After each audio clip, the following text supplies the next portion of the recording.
Hello दोस्तों, मैं अमित कुमार सिंह आपका अमित सिविल सर्विसेज एकेडमी में स्वागत करता हूं। दोस्तों, आज मैं आपको मध्यकालीन भारत का मुगल वंश का एक बहुत ही इंपॉर्टेंट टॉपिक औरंगजेब से संबंधित बहुत सारे क्वेश्चन एग्जामों में पूछते हैं। दोस्तों, बीपीएससी के लिए इंपॉर्टेंट है। मुगल वंश से आपको 2 से 3 क्वेश्चन देखने को एग्जामों में जरूर मिल जाएंगे।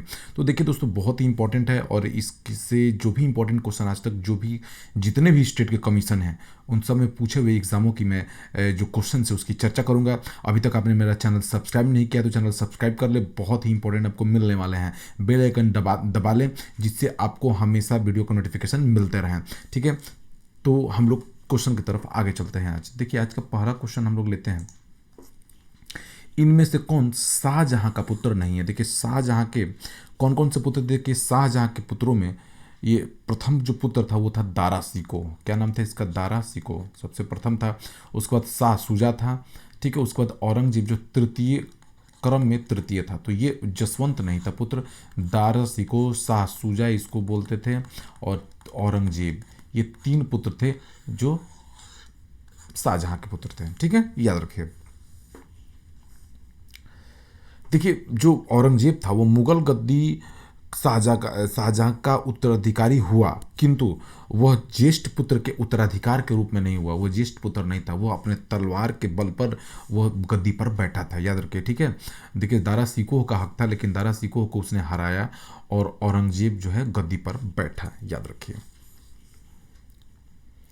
मुगल बादशाह का 2 बार राज्य, किस मुगल बादशाह का 2 बार राज्याभिषेक हुआ? देखिए, हम लोग बात करेंगे औरंगजेब का। देखिए, मुगल बादशाह औरंगजेब जो है, मैंने बताया कि तलवार के बल पर गद्दी पर बैठा था। चूंकि ये पहला पुत्र नहीं था, ये कल क्रम में तीसरा पुत्र था। ठीक है, तो इसने लड़ाई की, जीता और अपने बलबूते पर इसने अपनी सरकार, अपनी मतलब राजा का हासिल किया। तो देखिए, इसका 2 बार राज्याभिषेक हुआ। एक हुआ 31 जुलाई 1658 को। ठीक है, कब हुआ? 31 जुलाई 1658 को हुआ था। और इसका दूसरा राज्याभिषेक जो हुआ, ये पहला था। ठीक है, दूसरा जो राज्याभिषेक हुआ इसका कब हुआ दोस्तों?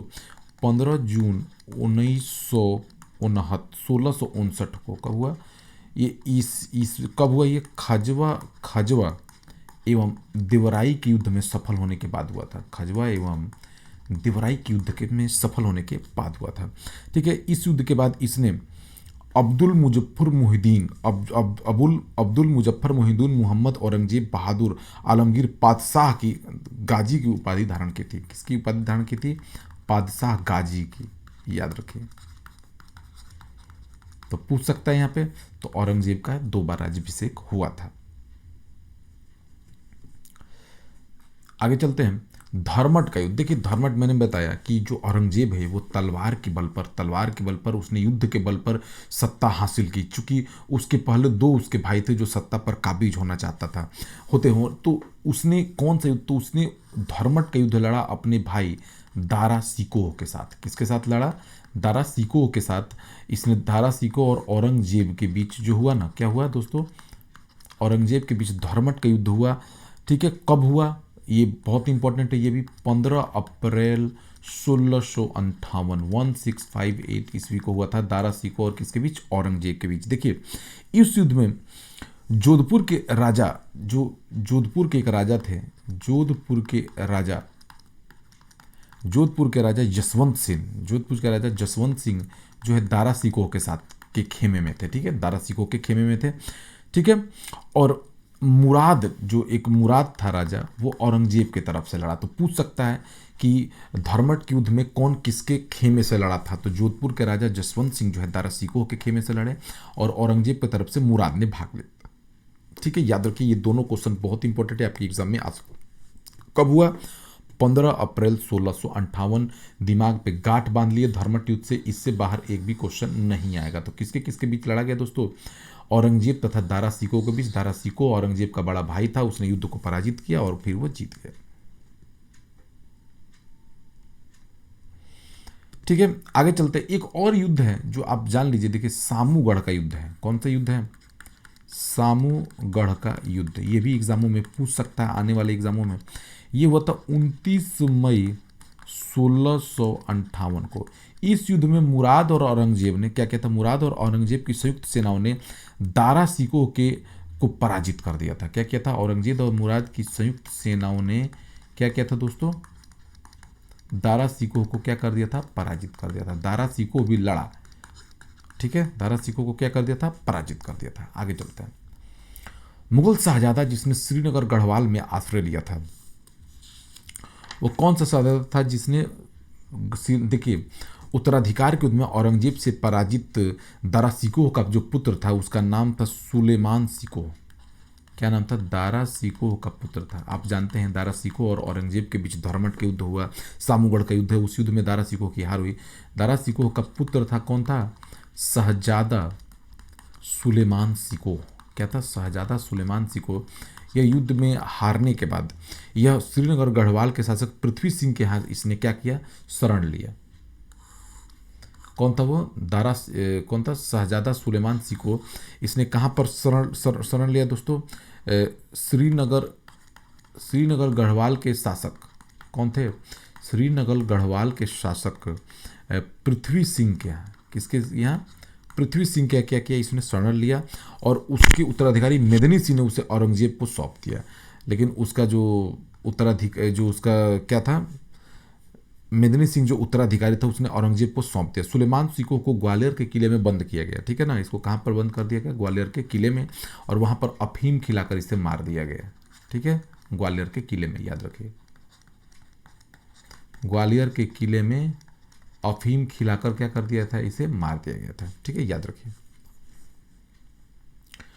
औरंगजेब के किस पुत्र ने विद्रोह करके राजपूतों के विरुद्ध अपनी पिता की स्थिति दुर्बल कर दी? देखिए, औरंगजेब जो है राजपूतों के खिलाफ हमेशा जंग छेड़े रहता था, ठीक है। तो इस जो औरंगजेब का जो पुत्र था वो उसके नीति के खिलाफ था, ठीक है। वो उसके नीति से क्या था? खिलाफ था और नाराज था, ठीक है। तो औरंगजेब का जो पुत्र था मोहम्मद अकबर, ठीक है ना, उसने 1681 में अपने पिता के खिलाफ विद्रोह करके राजपूतों उसकी स्थिति क्या कर दी थी? दुर्बल कर दी थी, ठीक है। उसने अपनी पिता की धर्मार्थता की नीति की सफलता में विश्वास न था, उससे वो विचारों से उदार था। उसी अवसर पर मेवाड़ के राजा रणजीत सिंह और राठौर नेता ने इस प्रस्ताव रखा कि भारत का बादशाह उसे घोषित कर दिया जाए, लेकिन वह नहीं माना, ठीक है। 1682 में औरंगजेब स्वयं अकबर का पीछा करता हुआ दक्षिण भारत गया, किंतु अकबर फारस भाग गया और वहीं पर औरंगजेब के अंतिम काल में अकबर की मृत्यु हो गई, ठीक है। यह भागते भागते फारस चला गया था 1682 में, ठीक है, याद रखिए। तो कौन था वो? अकबर, मोहम्मद अकबर नाम था उसका। किस मुगल सेनापति के साथ शिवाजी ने 1665 ईस्वी में पुरंदर की संधि पर हस्ताक्षर किया? देखिए, वो 1665 ईस्वी में 1665 ईस्वी के आरंभ की मैं बात आपको बताता हूँ। 1665 ईस्वी के आरंभ में राजा जय सिंह के नेतृत्व में औरंगजेब ने एक विशाल सेना शिवाजी का दमन करने के लिए भेजी, ठीक है, याद रखिए। औरंगजेब ने क्या किया था? राजा जय सिंह के नेतृत्व में शिवाजी को हराने के लिए, शिवाजी का दमन करने के लिए अपनी सेना भेजी, ठीक है। जयसी कछवाहा शासक थे, ठीक है, याद रखना है। आगे मैं बताता हूं आपको। हुआ क्या कि जयसी कछवाहा शासक थे जो कि युद्ध और शांति दोनों कलाओं में निपुण थे। वह चतुर कूटनीतिज्ञ थे। उन्होंने समझ लिया कि बीजापुर को जीतने के लिए शिवाजी से मैत्री करना आवश्यक है। अतः पुरंदर के किले पर मुगलों की विजय और राजगढ़ की घेराबंदी, देखिए पुरंदर के किले पर मुगल जीत गए थे, तभी भी उन्होंने शिवाजी से क्या की थी? संधि की थी। पुरंदर की संधि कब हुई थी दोस्तों? जयसिंह ने किया, जून 1665 ईस्वी में हुई थी। तो आप बात समझ गए क्या हुआ था? राजा जयसिंह गए शिवाजी का दमन करने, लेकिन हारने के बाद भी उन्होंने, शिवाजी को हराने के बाद भी पुरंदर के किले पर पूरी तरह कब्जा करने के बाद भी उन्होंने पुरंदर की संधि की शिवाजी के साथ, कि वह जानते थे कि शिवाजी से दुश्मनी लेना सही नहीं है। किस मुगल बादशाह को जिंदा पीर कहा था? देखिए, औरंगजेब नीति का शासक था। वह अपने युग के प्रचलित पापों से दृढ़तापूर्वक अलग रहता था। देखिए, औरंगजेब को जिंदा पीर इसलिए कहा जाता था कि वह अगर किसी दूसरे पर कोई कानून लागू करता था वह पहले अपने पर अमल करता था, ठीक है, और वह अपने व्यक्तिगत जीवन का उसका नैतिक स्तर बहुत ऊंचा था, ठीक है। तो इसके कारण जितने भी लोग थे उसे पाक समझते थे, इसीलिए उसे जिंदा पीर कहा जाता था। वह किसी पर अपने नियमों को थोपता नहीं था और उसके नियम हमेशा सभी के लिए सही होते थे। तो वो कौन हो जाएगा? औरंगजेब, इसीलिए उसको जिंदा पीर कहा जाता है। औरंगजेब के काल में कौन यूरोपियन यात्री भारत आया था? देखिए, औरंगजेब के काल में अंग्रेजी यात्री पीटर मुंडी अंग्रेज यात्री, देखिए इसके काल में इसमें से कोई नहीं आया था। ठीक है, देख लीजिए। देखिए, पीटर मुंडी के अगर बारे में जब जाना जाए तो ये शाहजहां के शासनकाल में आया था। ठीक है, विलियम हॉकिंस और टॉमस रो की जो बात हो रही है, जहांगीर के शासनकाल में आया था। ठीक है ना, तो याद रखिए ये शाहजहां, ये जहांगीर के शासनकाल में, औरंगजेब के शासनकाल में कोई नहीं आया था। देखिए, औरंगजेब ने दक्षिण के दो राज्यों को जीता था। देखिए, एक जीता था बीजापुर को, याद रखिए बहुत इंपॉर्टेंट है, बहुत बार पूछा हुआ, देख लीजिए, और एक गोलकुंडा को जीता था इसने। देखिए, बीजापुर को इसने जीता 1686 में और गोलकुंडा को जीता इसने 1687 में। तो याद रखिए ये दोनों का ईयर भी पूछ देता है, इसलिए वेरी वेरी इंपॉर्टेंट है, इसको ध्यान रखना है। ठीक है,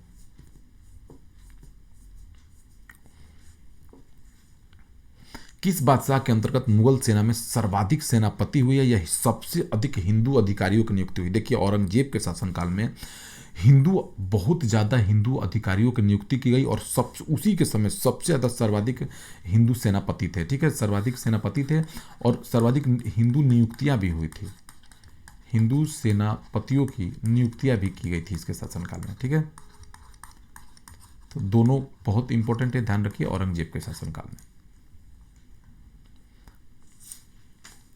देखिए, जाजिया कर किसके शासनकाल में पुनः लगाया गया था? देखिए, जाजिया कर जो है अकबर महान के शासनकाल में इसको हटा दिया गया था। जाजिया कर जो है धर्म पर लगता था, किंतु औरंगजेब ने इसे 1679 में फिर से पुनर्जीवित कर दिया। ठीक है, औरंगजेब ने क्या किया, 1679 में जाजिया कर को पुनः लागू कर दिया।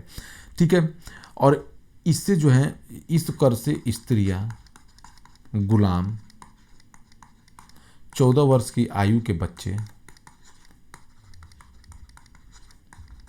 14 वर्ष की आयु के बच्चे, भिखारी आदि इस कर से मुक्त थे।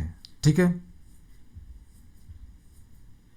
ब्राह्मणों को भी ये कर देना था, ब्राह्मण और जो अधिधस्त राजा हैं उनको भी ये कर देना था।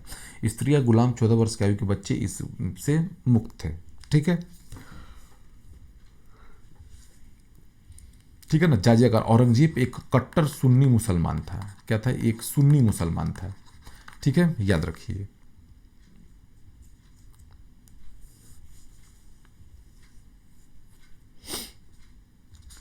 आगे चलते हैं, नेक्स्ट क्वेश्चन। बीबी का मकबरा या द्वितीय ताजमहल किसने बनवाया था? देखिए, औरंगजेब ने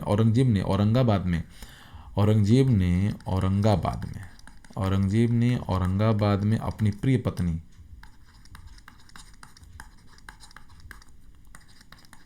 प्रिय पत्नी राबिया उद दौरानी, कौन थी उसकी? राबिया उद दौरानी के मकबरे का निर्माण 1678 में कराया था। इसी का नाम बीबी का मकबरा या द्वितीय ताजमहल इसी को कहा जाता है। ठीक है, ये लेकिन ताजमहल की तुलना में बहुत कम सुंदर है। ऐसी मानता है कि मकबरे का निर्माण औरंगजेब के शासनकाल में उसके पुत्र आजम शाह के निर्देशन में हुआ था। ठीक है, ये याद रखिए। तो औरंगजेब हो गया। ठीक है, औरंगजेब ने एक जिहाद भी चलाया था। देखिए, मैं आपको बताता हूँ, औरंगजेब ने एक जिहाद भी चलाया था, जिसका नाम था क्या? दारुल इस्लाम। क्या नाम था?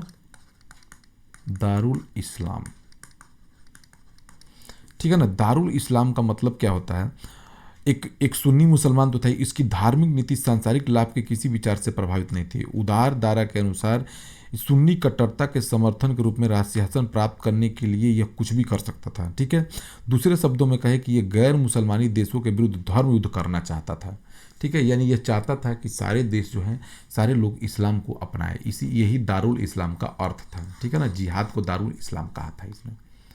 इनमें से कौन सम्राट औरंगजेब की पुत्री थी? तो देखिए, सम्राट औरंगजेब की पुत्री का नाम क्या था? मेहरुनिसा था। ठीक है, जहां आरा, रोशन आरा और गोहर आरा उसकी बहन थी।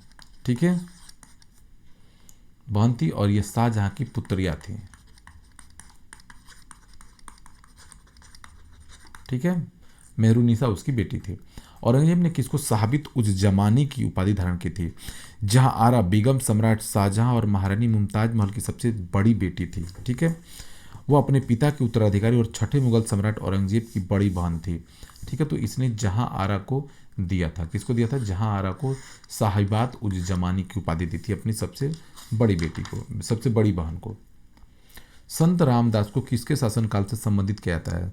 संत अथवा रामदास महाराष्ट्र के महान संत थे। इनका जन्म 1608 में हुआ था। रामदास का कब हुआ था? 1608 में हुआ था। इनकी मृत्यु 1600। यह मुगल शासक औरंगजेब के समकालीन थे। गुरु रामदास सिख संप्रदाय के चौथे गुरु थे। ठीक है, तो गुरु रामदास कौन थे? औरंगजेब के समय से संबंधित है। दिल्ली के लाल किले में मोती मस्जिद का निर्माण किसने करवाया था? दिल्ली के लाल किले में मोती मस्जिद का निर्माण औरंगजेब ने करवाया था। ठीक है दोस्तों, तो ये औरंगजेब से संबंधित बहुत इंपॉर्टेंट वीडियो आप देखिए, ध्यान से देखिए। इससे सारे क्वेश्चन आपको लगभग क्लियर हो जाएंगे, इसलिए इसको ध्यान से देखिए और एग्जाम की तैयारी में लग जाइए। Thank you for watching my video, और हमारे चैनल को सब्सक्राइब कर लिए ऐसे ही वीडियो प्राप्त करने के लिए।